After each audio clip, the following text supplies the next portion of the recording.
All right, guys, Murph's here, and today we're going to talk about this. This is my CBC upper on a Spikes Tactical Crusader lower. We'll go ahead and talk about some background of this rifle and its features and stuff like that, and get into why this is a do-all rifle for me. Now, background on this rifle. I was perusing the AR-15 rack at my favorite local gun shop, and I noticed that they had a couple of rifles that looked like this, intermixed with a whole bunch of like Smith & Wesson MP15s, DPMS ORCs, and a couple of Ruger AR-556s. And you know, when you're talking about that lineup, this rifle really stands out. So it caught my attention. I started looking at it and found out that it was a build that they were putting together. So they were taking the CBC uppers, combining them with Spikes lowers. And that was before all this other stuff got added. It was just the bare bones rifle. Didn't even have irons on it yet. And I got to handling it, and I found myself just uncontrollably drawn to this setup. So I wound up buying it, and gotta say, I've been really happy with it. If you just want to go ahead and, we'll just go ahead and get that out of the way. I love this rifle. This is a fantastic setup. So let's go ahead and talk about that setup, all right? So at the front here, we have an M16 flash hider.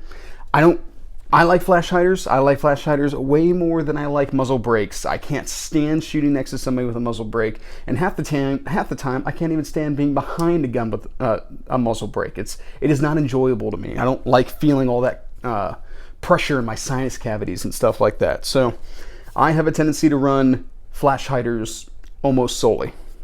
And keep in mind, the M16 flash hider, birdcage flash hider, does have a bit of a compensating effect to it with that solid bottom here. You know, obviously blast directing it down whenever you fire a shot. We have a 16-inch Colt competition profile barrel. The idea behind this profile of barrel is that it's lighter than a SOCOM, but it's thicker than a pencil barrel. So the idea kind of being almost like a Daniel Defense strength to weight ratio, but not exactly the same. So you have a very full profile until about an inch or so past the gas block, and then it tapers down to pretty thin. This is a nitride coated barrel. Now, I don't really get broken up about coatings and all that kind of stuff. Nitride versus melanite versus chrome lining, or whatever other type of coating, or even no coating. It really doesn't bother me. There's pros and cons to either way. I appreciate coated bores because they'll last longer. I appreciate non-coated bores because they'll have a little bit better accuracy. 6 of one, half a dozen of another than me. What I do really like, though, is that this is a 4150 chrome moly barrel. That I like. And then you add in that it's treated. Well, cool, I'll get even greater longevity out of it. That makes this a very stout package, and I really appreciate that. This is a 1-in-8 twist, which, when you consider the price point of this rifle, was coming in at roughly around the 800 mark, which would be, I would consider that to be the upper end of the budget rifle market. And that's like the practical budget rifle market. So you can get MP15s for like 500, 550, 600 bucks, but then, you know, this or a Springfield Armory Saint are kind of hanging out at that 8 to 850 type of range. Most of those rifles in that price point there are going to be 1-in-9 twist, or at least at that time they were. 1-in-8 is a more versatile twist rate, so that was very appealing to me about this rifle right off the bat. Now, coming back to our gas block, we do have a carbine length gas system. Carbine length is not my favorite gas system. If I had my choice, I would prefer mid-length on pretty much anything. However, carbine length is not something that I turn my nose up at. It's going to be, in theory, carbine length is the more reliable gas system. However, it's also the most overgassed of the gas systems. So that does mean that the recoil impulse is going to be a little bit more disruptive to the shooter.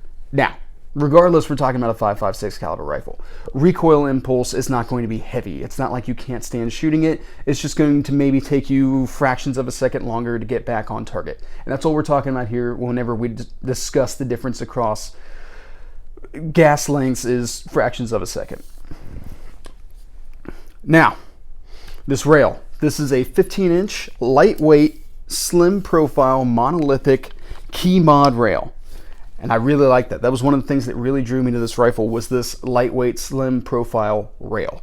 Now, I don't think they make this, CBC that is, makes this exact rail anymore, but they do make a variant that's very similar. I just noticed that the attachment looks a little bit different.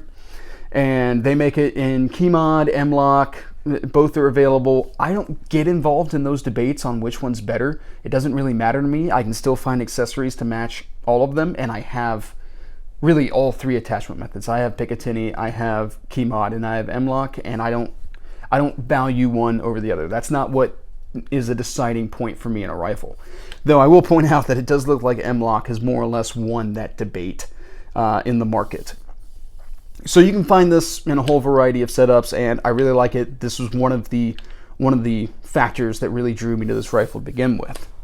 Now, you also have Picatinny run across the entire top of the rifle, to which I have mounted an Inforce WMXL 700 lumen light, which also has an IR function. I don't have any NVGs or anything. I'm not IR capable in my current setup, but you know, maybe someday I will. I also have Ruger branded Magpul M-Bus flip-up backup sights. These are not locked. These are not locking buoys or backup iron sights, but I don't consider that to be a requirement on backup optics or backup iron sights. That's not nearly as important to me as just having backup irons. I have to remove my optic in order to be able to get to the rear sight anyway, so yeah, I got bigger issues if I got to move to my backup irons. So the optic is a Truglo Omnia 6 1:6 by 24 variable power optic. It is illuminated, and it also came with this Truglo optics mount right here, which is beefy to say the least. It's got some lightning cuts on the top here, but it is quite stout. It is quite heavy. It's probably the heaviest aspect of this rifle is literally this optic right here. Now, I also have an Odin Works extended charging handle on this optic, or on this rifle. Originally, when I got this rifle, it had a mil-spec standard charging handle. It was not working out very well with this optic, so I switched that out pretty quickly. Now our upper is mil-spec, which is to say that we have the standard dust cover, which I see some people, I'm not going to say a lot of people, I see some people forego these to save themselves like ounces, and that's for literally the person that's looking to try to pare down every bit of weight they can off of the rifle. But to me, from a functional standpoint, this is a requirement in order to keep the system sealed and clean whenever you're not shooting it. Moving back to here, we also have our brass deflector, which I think is very important. You'll see a lot of people also go for uppers that do not have these to either slim the rifle down or pare that weight down yet again. However, I have a left-handed shooter in the family, so she definitely benefits from having a brass deflector on my rifles. And then I also have a forward assist. Now, we've talked about the forward assist before, and you know, there seem to be a very large group of people out there who are like angrily against the forward assist. They're constantly just yelling about how, you know, name one time it is that you've ever used it. It's the most pointless thing that's ever been mounted on it. Eugene Stoner didn't want a forward assist on the weapon originally. However, I have used forward assists, you know, at some point, guys, in, you know, 12 years of me running AR-15s professionally, tens of thousands of rounds put through them, I have used a forward assist at some point. I have. It has happened. So I don't know where this argument goes after that, but I've definitely used a forward assist. I like having them on my rifle. I consider them a positive. Now, having talked about that, our bolt carrier group is mil-spec. Mil-spec standard, nothing crazy about it, no crazy coatings or anything like that. It is an M16 profile.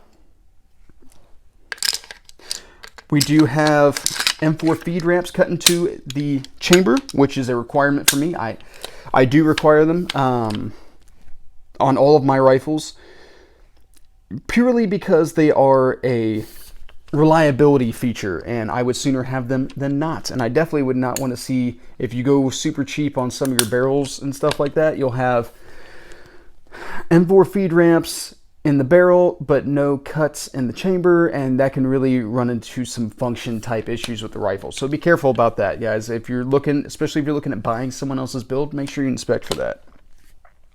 Now, the lower is the Spikes Crusader lower, which I've got to say, this is probably my least favorite aspect of this rifle. It's a good lower. I'm not saying that by any means. However, I don't generally get picky about lowers.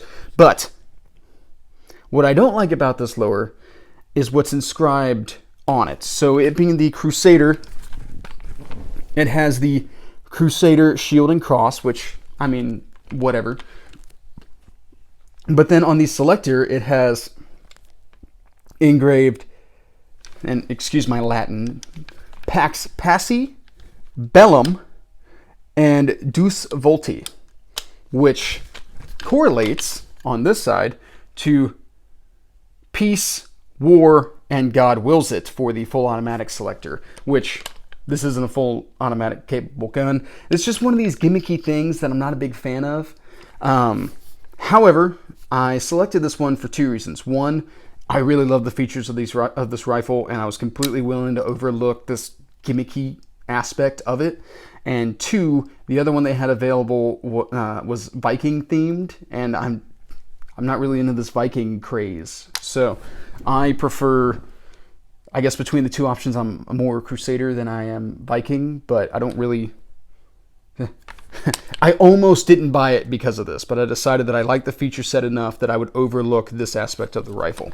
Now, also, this has a fully integrated and enlarged trigger guard, which I do appreciate. Looks like it's big enough for gloved fingers. And it has a good overall quality feeling. This also comes with a Magpul grip. I would prefer that it be at a little bit tall, like straighter of an angle. However, this grip is extremely comfortable. It rests very naturally. It fills my hand really well. I have no complaints about it. There's a reason these Magpul grips are so popular in this, section of the market. Now, coming back to here, we have an unstaked castle nut, which normally I would complain about because that's not mil spec. However, I've got to say that I've got a couple of rifles that don't have staked castle nuts, and they've not come undone. So I guess it's really not as big of a deal as I initially thought. This is a mil spec receiver extension, which goes into a Trinity Force Omega stock. Sorry, had to check my notes on that. For some reason, I have a hard time remembering what the stock is. A Trinity Force Omega is what it is. It originally had a rubber slip-on that goes on the back here, which at first I really liked because I felt like it hit my pocket and filled the pocket really well and allowed me to transition very naturally with the rifle. However, once I started running it with like my body armor and stuff like that, I took it off. And then the sling that I use on this is actually a Blackhawk single point sling run off a QD mount, one of two of the QD mounts possible on the stock. The stock can also, it has a latch here to lock it in place so that you eliminate some of that wiggle, which I don't find that wiggle to be an issue to me. All right, well, how's this rifle shot? Well, actually, at this point, I'd like to go ahead and take you to some in-field shooting footage, and we can talk about its accuracy.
on my tripod, just sliding around on the table because it's slick. Let me see if I can move that mat down. All right, guys, so I'm filming this before the infield shooting, so I really don't have too much comment to go on there, but I do hope that was helpful. Now, how's this rifle performed for me so far? Well, it's gotten to a lot of range trips, you know, getting it zeroed and all that kind of stuff. And I recently ran this in a... Sorry, lost my train of thought there for a second. I recently ran this in a shooting course. I took a little bit of private instruction on versatile rifle applications, and this rifle performed so far beyond my expectations. I was really excited about it. So, a couple of things. Let's go ahead, we'll talk about some of these features and where I'm at on testing these so far. These Inforce lights. I own 3 different Inforce lights. And at this point, I have been pleased with 2 things about them. 1, that they're extremely lightweight, and 2, that they're pretty cheap. Now, they're not so cheap that I think that they are poorly constructed or anything like that, as much as they are just extremely budget friendly for pretty good light performance thus far. Now, having said that, I do know a couple of people who've been running them for a couple of years and they've broken theirs. I have not yet broken mine, but I do have to say that based on the construction, I don't find that shocking. These are made of plastic. There's not a lot of aluminum incorporated into them, which is kind of a miss, but is also where we're getting our weight and money savings from.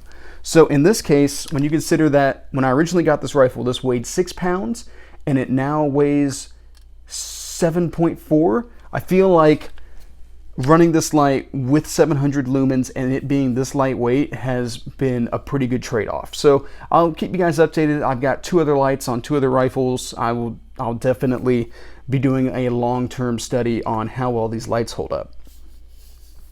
Now, this optic. This optic was the other kind of budget-friendly thing that I did here, and I thought about it long and hard, and I did a lot of research before I decided to trust a Truglo variable power optic.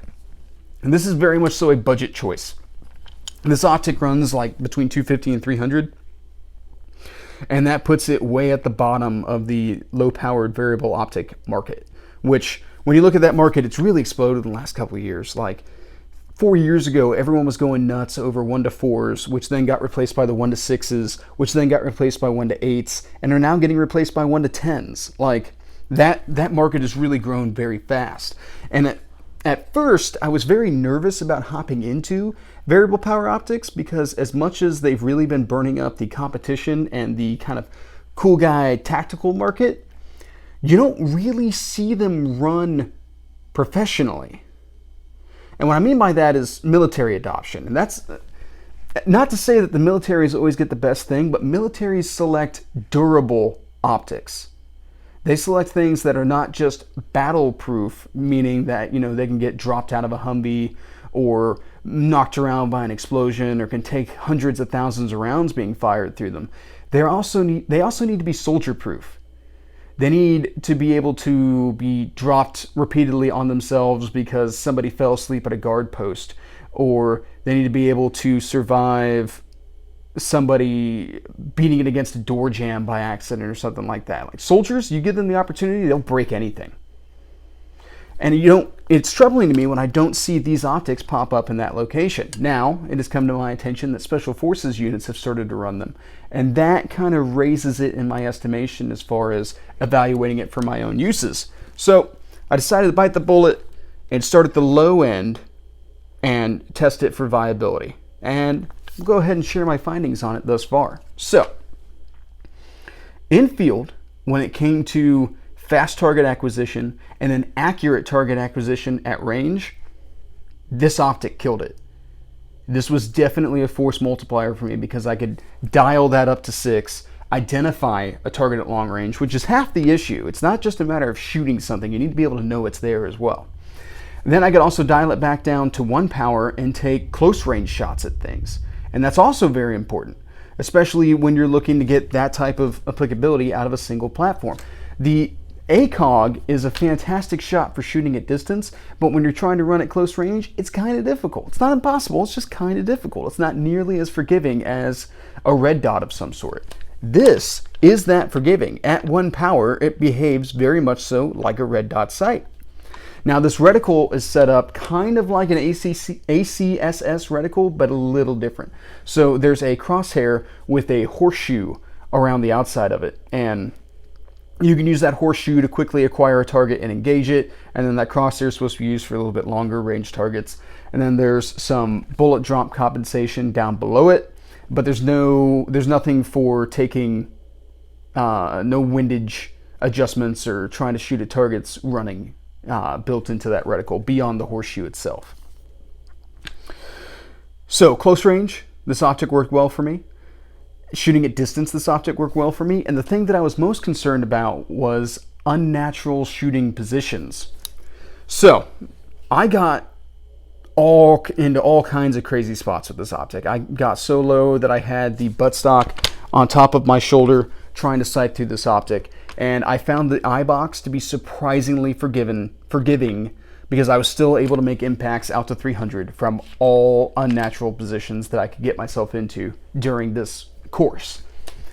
It really proved to me how effective the 1-6 as a concept is, and then this optic specifically. Now, this optic also came with a fast throw lever, which should be a standard across everything, but I know a lot of your more expensive optics do not come with them. You can add them on, and they're not too terribly expensive, especially in comparison to the optic itself. I just wish that that was a standard thing, because manufacturers know that anyone who uses this is going to be dialing between the two extremes. They're not sitting there going, I think I'll select 3 power. I don't need 6, it's too much. That's not a thing. If anybody's using this in an actual run and gun type scenario, they are making very fast power changes, and they're doing gross movements going from one end of the spectrum to the other and adapting appropriately from there.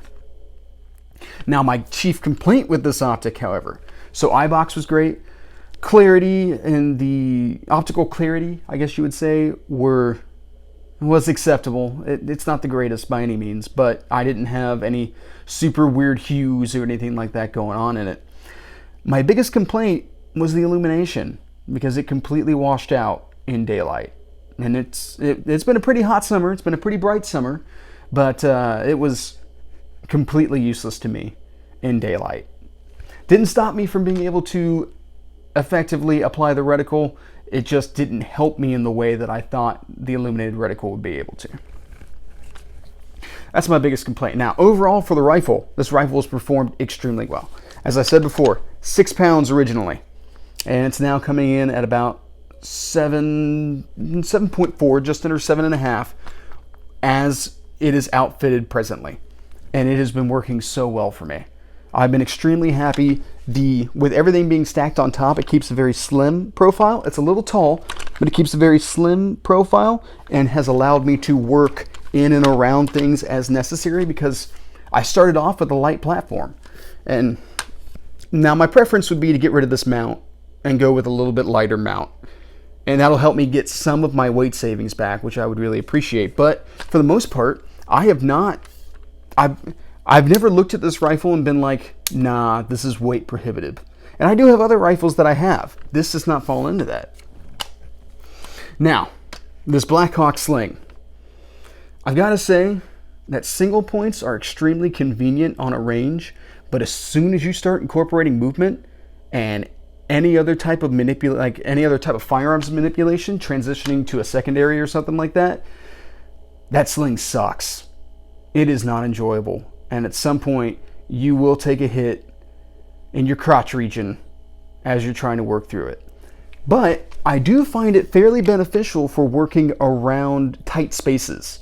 So I guess you kind of take the good with the bad. You've got to spend a lot more time controlling the weapon whenever it's not actively being used, keeping that in tight to your body as you grab and go to work with a secondary weapon. You've got to be more wary of that. But when it comes to working in around barricades and stuff like that, that single point sling is actually kind of nice for that. It's a terrible catch-22. It really is. Ultimately, I would still say 2-point slings are superior, but I wouldn't necessarily count out a single-point sling. Now, what niche does this rifle fill for me? Well, originally I thought about, and I call this, or refer to this, as my crossover rifle. Now, what does that mean in this case? Well, I wanted it to be a go-between fighting rifle and competition rifle. But part of the problem has become, I've never really figured out what I would want outfitted on a competition rifle. There's a lot of very common things that you see people hop to for their competition guns, and that involves muzzle brakes for faster follow-up shots and nicer triggers and all that kind of stuff. But I've never found that to be terribly necessary with this rifle. Muzzle brakes I find annoying, and trigger upgrades. The vast majority of guns on the market outshoot me. I put a greater emphasis on myself bringing the performance to pretty much any weapon system you put in my hand. I have always felt that trigger upgrades and stuff like that are requirements when you feel like you've applied all of your fundamentals and you're still not getting the accuracy you want out of the rifle. That's how it works in my mind. And that is why I would have to work to that point, being 100% comfortable with myself, having applied all the basics and knowing for a fact that the gun is just not meeting what I need it to do. It's not vice versa, before I would do any of those accuracy type upgrades. Now, to go ahead and give you an idea of how brutal I am in evaluating myself on that type of stuff, none of my guns to date have any of those accuracy type upgrades on them. There's one or two that I've been considering for it, but I spend time on the range and I brutally evaluate myself before I make changes like that. This trigger is a mil-spec trigger. It's got a pretty nice 2-stage to it, but it's a mil-spec. And I'm no trigger snob by any means. I do think that it is probably on my short list of upgrades for this particular rifle, but it's going to be after I spend a lot more time really making sure that I'm doing my part before I do it. So, if you haven't figured out, or if I guess I should say, haven't figured out what it is that makes a rifle a competition rifle, then what am I using it for? Well, it's kind of become my all-purpose rifle, to be honest. It sits on my ready rack as a home defense rifle. I have taken it with me on road trips and stuff like that as a defensive rifle on the road. And I could see myself grabbing this in times of trouble. Like, it has performed so well in defensive type measures that it has really become my go-to all-purpose rifle. And that's kind of nice to have. Honestly, like, whenever I think about self-defense type scenarios, this rifle is what floats up to my mind for answering them. And I have quite a few other rifles. I have quite a few other rifles built out for self-defense, but this is the rifle that I keep reaching for.